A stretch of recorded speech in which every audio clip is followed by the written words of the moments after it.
What have you learned about people and relationships over the past year? I've learned that people change. I've learned that relationships change. And I've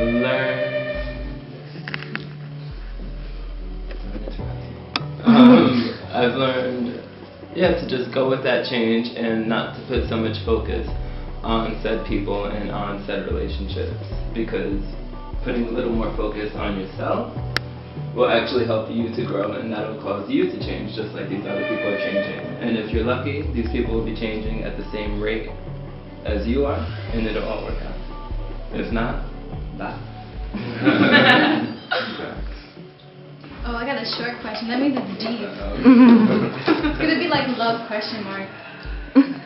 All day I daydream about getting money. No, but I know actually it's like kind of true. You know, it's like all the shit you could do if like daydreams as like tangential things are useful, but then daydreams as like space fillers are not so useful because they're like excuses. They're like if I dream about getting money, I'm daydreaming about getting money, and I'm not getting money. What things or habits will you leave behind going into 2016, and what will you take with you going into 2016? Habits, I guess I've already started breaking it, but it's just the habit of like, I guess getting out of the habit of like saying something where you could just say like, yeah, I'll send you that email now, and then just waiting like 3 hours to send it or something, when you can just send it right when you say you're gonna send it. So like just being more like holding myself more accountable. Being accountable for yourself and being responsible and just knowing and taking things seriously. Like there's certain things that need to be dealt with, and they will be dealt with. I think that's great. Probably express my ideas. Because I got like a whole bunch of ideas. Not a lot of people know, only a few people do. And I always need help, so I probably ask for help more. I'm like, man, I got this cool idea. You want to help out with this project? And I did. Because like, I'm always like solo. And I'm like, you probably work better as a team now. And I'm like, alright. So I gotta socialize more too. Cause like, laziness, honestly. Like I would like to be more productive, like you said. You know, there's so many tasks that I have built up that I just need to do, honestly. So yeah, being more like productive is something I like to bring into 2016. A fear about if I do this, it's on me. If something I want doesn't happen. But if you're like, because for me too with the email thing, I started this thing back like probably my senior year of college, where if I feel scared to send the email, I press send. Like literally, it's so much easier to go back and be like, yo, I'm sorry, I got your name wrong, or like, sorry, I did this, than just like not send it, and then all this stuff happens like in between.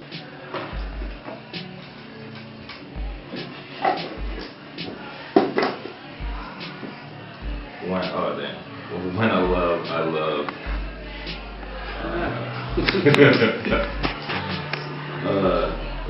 creations, love music. But when I love, I do love deeply, though. That's what I love. Pretty much. Yeah, I try to escape love as a thing, because it's just, I kind of look at myself sometimes as a simp sometimes, like kind of like a Drake kind of person. Very meta. Yeah, pretty chill. And so it's like when love comes and knocks, sometimes I'll be like, I don't think I'm ready yet. Or I want to settle down, but like I'm not ready to settle down. Like, and that's what it is. Like you think like you found the one, like you're on like the honeymoon stage, as they call it. And then when it's over, or when you get what you want, it's just it's like curiosity. Never get to that place where I'm like, where I feel secure or like safe enough to be like, to put myself into somebody. So I'm always so moved by people that are capable of doing that. Sometimes I'm like, damn, I'm never gonna do that. Like I'm not ever gonna trust somebody enough to be like, sure, I'll share myself with you. Like, no way. Yeah. One trend I hope stays in 2015 is, one trend I hope continues in 2016 is, jeez.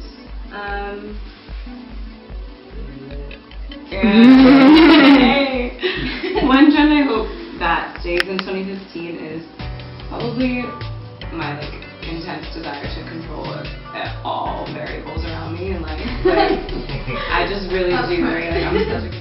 And then I guess one thing that I hope continues in 2016 is probably like my newfound ability to be okay with just being okay. Like, somebody asks you like, so what do you do? What you're doing?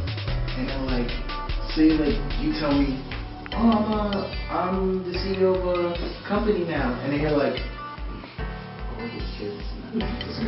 So now you're comparing yourself to them, and now you're like, damn, this conversation just kind of went off in a direction, and then you start reevaluating yourself, and now you're like, I need to do more, but then it's like, I'm good, you're kind of always busy. I never make it to becoming a billionaire. And if money is defined as success for me, what can I find in between all those millions of dollars I have to make that's going to make me happy until I make that billion? Like, am I just going to be miserable until I make $1 billion? Or where can I find happiness? I think that's important because we all have like huge goals, huge dreams, but like sometimes those don't happen in real life. So like we have to figure out like it's having our own family going to bring us happiness. Is that being successful? It's like being able to provide. It's like, you know, maybe it is like getting a placement somewhere, doing something in your field. But it's just important on like, I feel like it's important not to define yourself based on other people.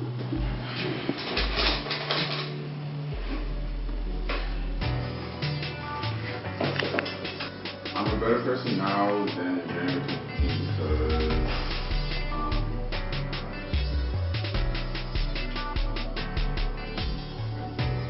I'm a better person, I guess, because I like set a goal for myself and I actually like made it happen. And it's nothing to like I never actually ever set a goal like, you know, made a goal sheet like for next year, and like that's something I did a few years ago. I feel like I've just been living life, you know, haven't actually like set goals, and that's something I just did. So I just feel like next year is gonna be like my best year. So look out. Right. In 2015, I was definitely more prone to be affected by things, and that's not even a bad thing either, but just too affected, where it's like, oh, this person said this or did this or whatever, so it's not my business, like, about me or whatever. Even then, it's not my business. Like, who? It didn't come from the horse's mouth, so why are you listening to it? And patience too. I feel like patience is so underrated. But if you have the patience to do it, and that's with relationships, with life, with jobs, with yourself, yeah. If you have patience, you are more apt to be successful at whatever that is because you can wait, and you also, with patience comes perspective. I feel like. One of the things I never really had growing up was confidence in myself. And that's something that I definitely have now compared to January 2015. And that's also due to the fact where I went to school. Like, I went to school with a whole bunch of rich people. Got the worst grades. And honestly hated my life, to be honest. But like, I don't regret the whole experience at all, you know. So I think that's why I'm a better person, like, you know, because I'm much more confident in myself. I think like one big difference. There's like a ton of big differences from last year to this year. Like my learning curve has been like woof, like in the last like year. But yeah, I think the main thing is just like learning to like be brave about loving yourself, because it's scary to love yourself actually fully. So yeah. small.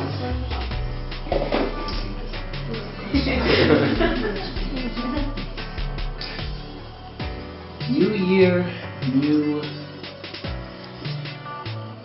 Let's see. New goals, new people, new ideas, new beginnings, new ends, new times, new lessons to learn, and new things to discover. That's pretty much it. New year, new music. I'm excited for Rihanna's album, Frank Ocean. Probably Beyonce, to be honest. Very New year, new lifestyle. New year, new projects that I'm working with and stuff. Gotta bring some stuff up. I've been chilling too much. New year, new chances and opportunities. New year, new country. Ask me in 2017. I don't know. And that's great. I don't know. New things to talk about in 2017.